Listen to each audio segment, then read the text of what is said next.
अच्छा मार्का मैं चक दे विच आया नमाज पढ़म ते चाचे दा माल चरदा वधाई ते जेड़े दोस्तां मैं अगे एक दमानी शीप दे वीडियो बनाई आई भाई मुंदरा ते दमानी क्रॉस दे ना काफ़ी सारे सारे दोस्त इस चीज़ दे विच बड़े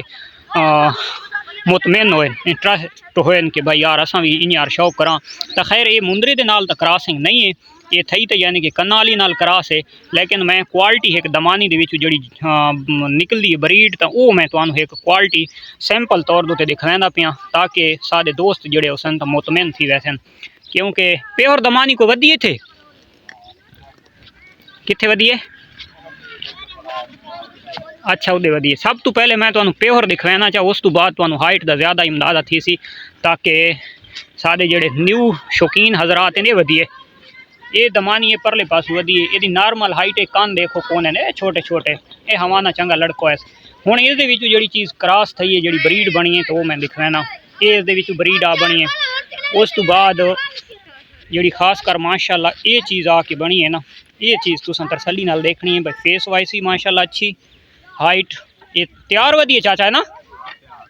हवाना माशाल्लाह चेक करो दुध वाली ब्लड लाइन मिल्क वाली और अगर मुंदरे दे नाल क्रॉस हो गया तो ये कान यानी कि लंबे नौवे ना फेस वाइस इयार हो गया क्योंकि जो दमानी है दमानी जड़ी है तो वह फेस नहीं आता और उस तो इलावा कान बिल्कुल छोटे होने ने मुंदरे नाल कान भी छोटे रहे ना जानवर हाइट लेंथ के अच्छा थी वजह फेस अच्छा कर वजह तो ये सिर्फ वधे कन्ना दे नाल क्रॉस थी वन दे नाल ये चीज़ बन गई है हुण ये जो दूसरे जानवर वधे तो ये भी मैं तुहानू दिखवाना चाह ये हुण यानी कि मुंदरी बन गई है समझो एक लाखी मुंदरी जियां डेरा गादी खान दी होंदी है तो समझो उस क्वालिटी का जानवर बन गए बशर्ते ये भी निकली यानी कि दमानिया चो है ये जो थली ब्रीड है सादी ये थली ब्रीड के नाल यानी कि ऐसियां को क्रॉसिंग थी कि ये पोजीशन बन गई हुण परू वधी माशाल्लाह इसकी हाइट देखो सेहत देखो तुसां ये भी वह ब्रीड बनी वधी है ठीक हो गया उस तो बाद ये ले ली आँदी पई है यदी लेंथ हाइट चेक करो ये जोड़ा आँदा पिया ने यदी लेंथ चेक करो माशाल्लाह ये भी इसे चो क्रॉस थी है ये परू जड़ा लेला वहदा पिए ये ही नहां दे विचों है इसकी हुण तुसां हाइट लेंथ चेक करो वो मल गए मैं होर थोड़ा नज़दीक वांज के तुहानू शौक करवाना एक ले ली जनाब ये बनी वधी है लाखी जाई ये फेस देखो हुण दमानी का तुहानू मैं फेस पहले भी तुसां दिठो हो सी बशर्ते है कि दमानी का फेस बिल्कुल जीरो होंदा है दमानी का फेस नहीं होंदा ठीक हो गया लेकिन अल्हम्दुलिल्लाह इन्हां दे विच फेस माशाल्लाह बड़ा अच्छा थी वैंदा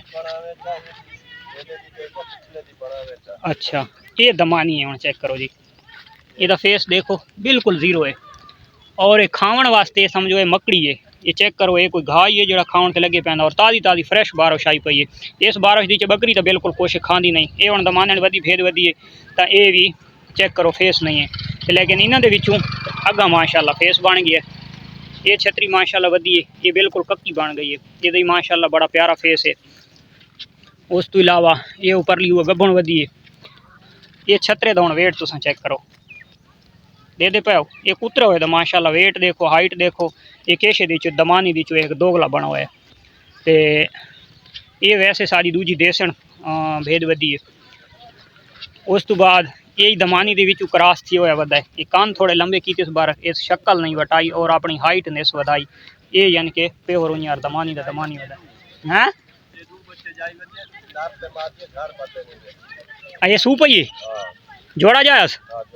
नारमा दी अच्छा इस दी ये ले लिया कन्ना वाली उत्ते कन्नो लेला छोड़ा है ना अच्छा हुण उस दे विचों ये जी कन्ना वाले भी ब्रीड बन हुण जेड़े फल जमे हो के जन उन्हां दी इतने कान हैं अच्छा इन्हां कन्ना दा खराब थी दा खतरा न पैरां तले आवण दा खतरा टेंशन परेशानी कुछ ही कोनी ते कदा तू एक अगर विच मुंदरा छोड़ देवे आ ना तो सुभान तेरी कुदरत क्या ब्रीड बनी आवत ये माशाल्लाह चेक करो ये झिकी जात की खलोती है ये लाखी बनी वधी है माशाल्लाह वेट बहुत अच्छा है ये तैयार है ना सुमन दे अल्लाह दी जात खैर नाल सुआवे ये फेस हुण सादियां देसनी कजलियां और बन गए इसदा और चीज़ केश है दमानी दे चो निकली हुई है कमाल ब्रीड है यार ये मेरे चाचे का शौक है सिर्फ ये एक बकरी वाली विच के शैतानी की है अच्छा औखा करेंदी है ना भेद ते बकरी दा किथे आपो ते जोड़ है हाँ नहीं पे करेंदी ना